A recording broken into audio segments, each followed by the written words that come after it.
This afternoon, around 12 p.m., I viewed Night Swim for the second time. And just to see if I missed anything. I didn't.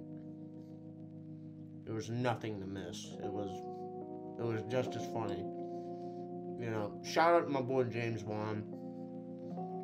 That's the only reason I'm making the video. It's just unacceptable. You know,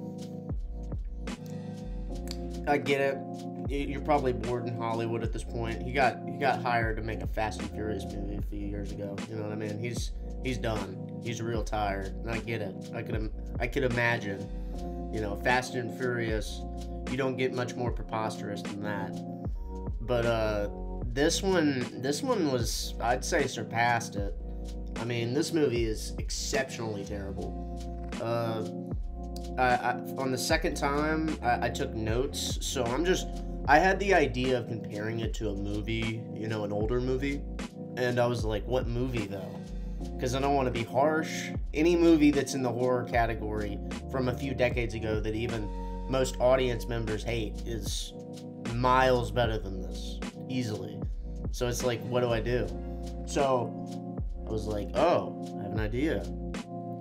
2013, The Conjuring comes out. Audience, critics, you know, it was mixed because it was a cliche jump scare movie. You know, it was a cliche horror movie for sure. Audiences loved it. It was a smash hit. So I was like, I have an idea. How about we compare James Wan from a decade ago to James Wan currently and see what the hell happened? Say what you want about The Conjuring, but it's one of the first horror movies besides The Exorcist that I've seen that introduces the psychic medium, or person that reveals a lot later on, first, and it ties it back later seamlessly. Yes, the setting up of an inevitable sequel was obnoxious, but it's supposed to be their most serious case, so I forgive it. 90% of psychic medium characters now, they just show up in the last half hour and screw off. This one didn't do that, unlike some other movie. Shows scary text and a terrifying title card. Perfect segue into family moving in with an amazing score. Fantastic family interaction. It all feels natural and genuine, unlike some other movie. During these interactions, they discover a creepy basement, and it's clear foreshadowing of bad things to come. Creepy coincidences around the house, followed by a dead pet. Now that only took a few sentences to summarize. Let's get to the dead pet point in Night Swim. Opened in the summer of 1992. Why, one may ask? Well, that's a good question. And, some Asian girl got pulled into space while she was swimming this year. I mean, we find out the pool has killed lots of people, so why we just see her murder is a little weird.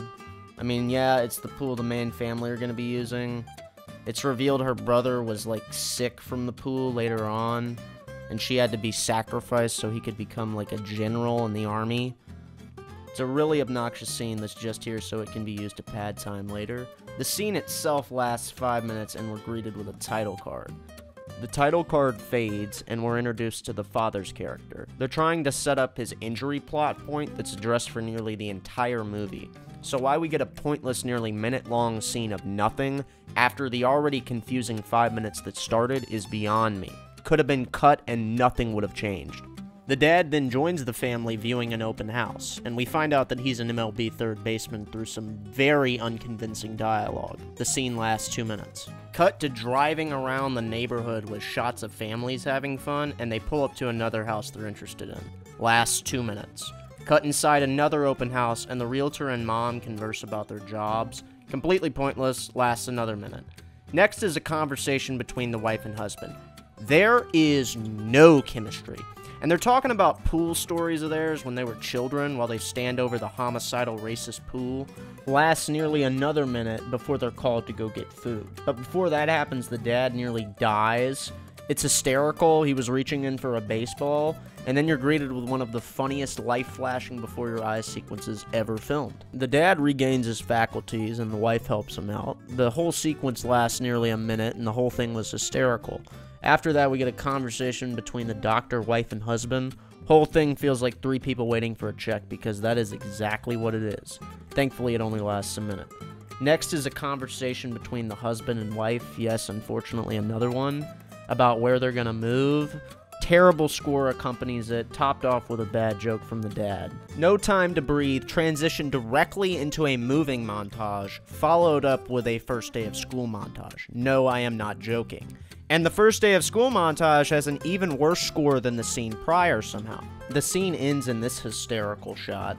After that, we get one of the most unrealistic family conversations I've ever heard. It lasts a minute, and then the dad's hand ends up getting stabbed, finished off by sewage.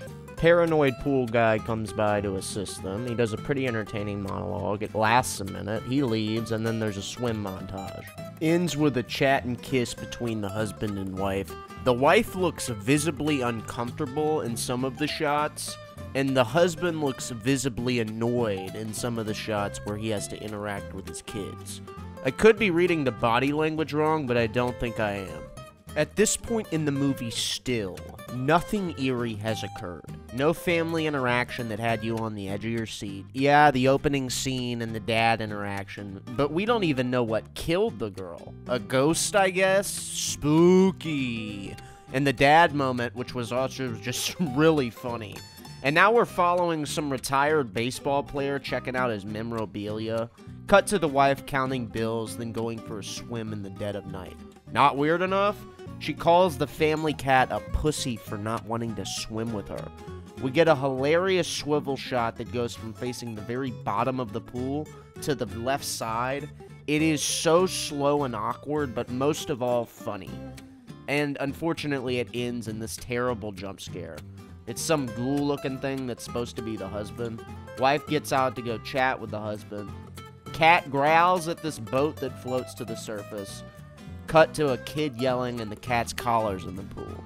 Ooh, the cat's dead. Who gives a Now, I originally had planned on comparing all of Night Swim to all of The Conjuring, but it's come to my attention this movie is a crawl scenario, where the only reason anyone went to see it is Sam Raimi, or in this case, James Wan.